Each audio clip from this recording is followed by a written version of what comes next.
What's going on? Okay, all right, so let's get straight to it. You guys see the title and everything. Keep pushing, like keep pushing. So this is mainly for those who are just getting started in real estate, or even if you've been in real estate for a while and you just have come to a roadblock. And when I say a roadblock, I mean like you got a deal in contract and you have a buyer set up, and next thing you know, the buyer wants to back out. So what I want to let you know is three things. One thing, keep pushing. Okay, keep pushing.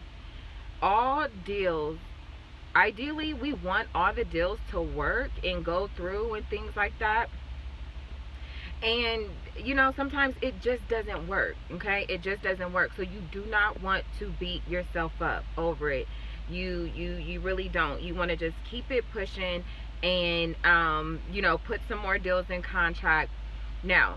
So that's number one, keep it pushing. Number two, it ultimately it solely will come to down to the numbers. Okay, it comes down to the numbers, because you have savvy investors out there that that's what they go by, is numbers. They're looking for a good amount of profit if they do a fix or flip, or they're looking for a good amount of equity if they're buying and holding the property. So you want to make sure that you get that property in contract at the right number, because I can tell you from experience, like having it at the right number, we was able to find a buyer within 24 hours. I kid you not, 24 hours. And we was able to close like 3 days later or whatever. And I still have people emailing me and calling me, and it's like, you should have did that. You should have you should have did the highest and best. And then I didn't even know about the highest and best. It was just like, oh, okay, oh my gosh, like, so, but it boiled down to the right numbers, right? And then if it's not the right numbers, then you'll be in contract for a while, or until it expires. I was dealing with a seller, and I knew that the numbers were not right, because after a couple of weeks, and we had so many inquiries and things like that, but the condition of the property was shitty. Okay, I couldn't even believe that it was a duplex. I couldn't even believe that people was even living in there. It just looked so uninhabitable. Anyways, to each his own. I would never live in something like that. But anyways, yeah, so, and then you have those sellers who want what they want, right? They are hung up on the value, and it's like, okay, the value of this property is like, okay, it might have a good value, but what they don't realize is an investor who's going to buy that property, depending on what their exit strategy is, if they want to fix and flip the property, fix it and put it back on the market, then they're going to have to put a lot of money into a property that that needs a lot of work, and then on top of that, you're looking at different moving pieces.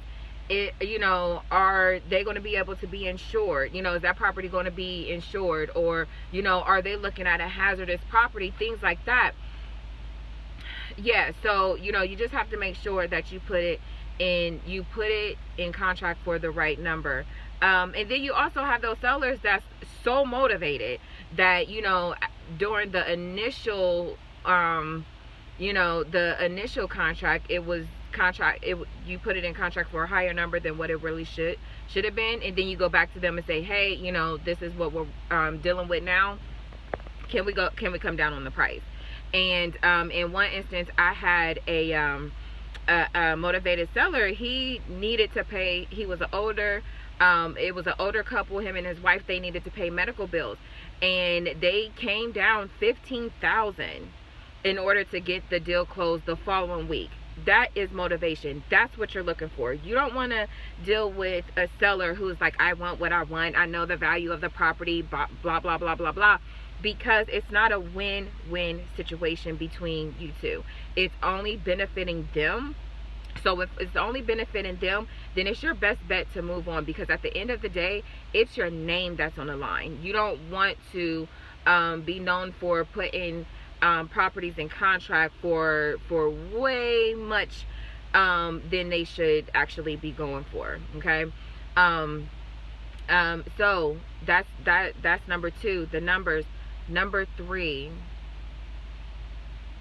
you have to believe in yourself.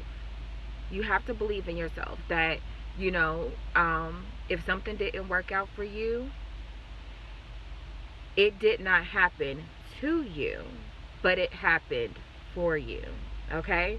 Look at it like that. You have to look at things in a different perspective. This is both for business and personal.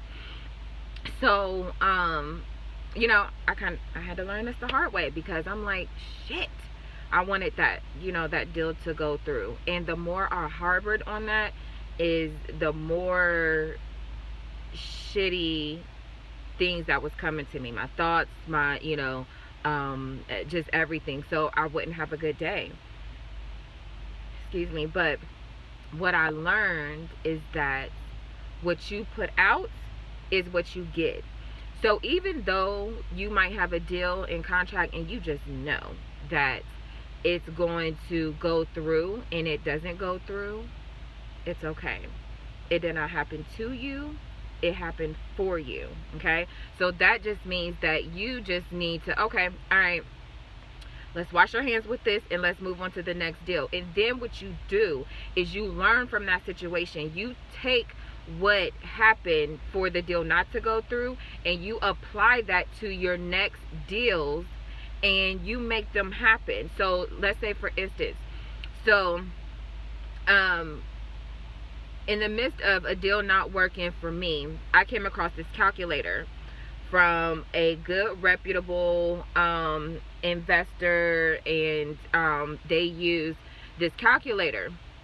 So I said, okay, all right, let me try this.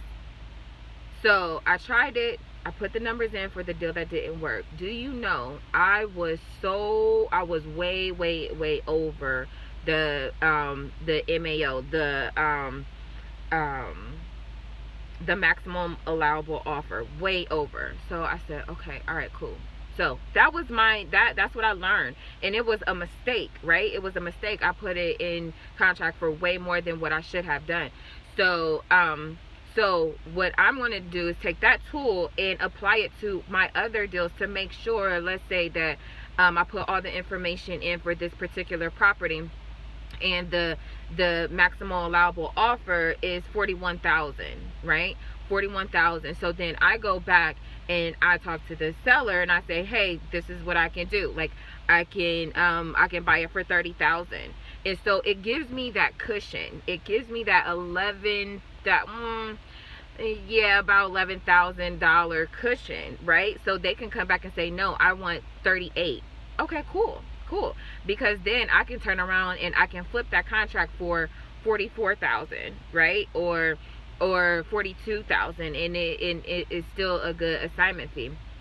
So yeah, so it's just believing yourself and learning from what happened for you and how you can apply what you've learned to your future deals, because you're going to come across so many more deals. And trust me when I tell you, all deals aren't good deals, okay? And so, and when you show your integrity side, and you know that you're bringing value to the market and things like that, the seller will more than likely come back to you because of how you presented yourself initially, and they'll say, hey, you know, like, yeah, let's put this in contract. It has not sold for me. I've been trying to do it for myself, and I don't want to deal with the realtor and blah blah blah blah blah. They'll come back to you. I've had it done multiple times. Okay. And so, you know, just listen, keep it pushing.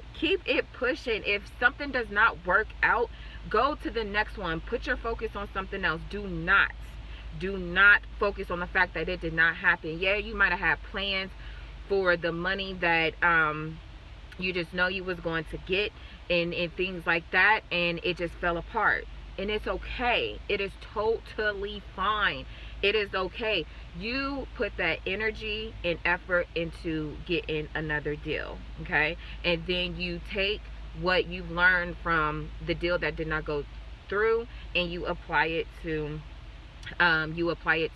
your future deals. Because ultimately you're going to get a deal, and it's going to be the right numbers, and you're going to work with a motivated seller, and you're like, oh my gosh, it worked! And then you're just going to keep rinse and repeat, and then next thing you know, you're gonna come up against another roadblock. That's okay. It's to be expected, especially when especially in a business. It's to be expected. Expect that shit to happen. Okay. But yeah, so this is Ashley, you know, with WMC Properties. If you guys ever want to get in contact with me, I'll have the information below. So yeah, man, please subscribe, share, and like this video. Trying to get this YouTube popping, you know what I'm saying? Like, trying to get it popping. So yeah, so that's my take on things not working out for you, and you just got to keep it pushing. All right, until the next time, I am on my way to an inspection. Yay! All right, okay, have an amazing day. An amazing day. Focus on the positive, not the negative. If something happens to you today that's not so positive, don't even focus on it. Let that shit roll off your shoulders and focus on the negative. All right, until then, I'll see you on the next video.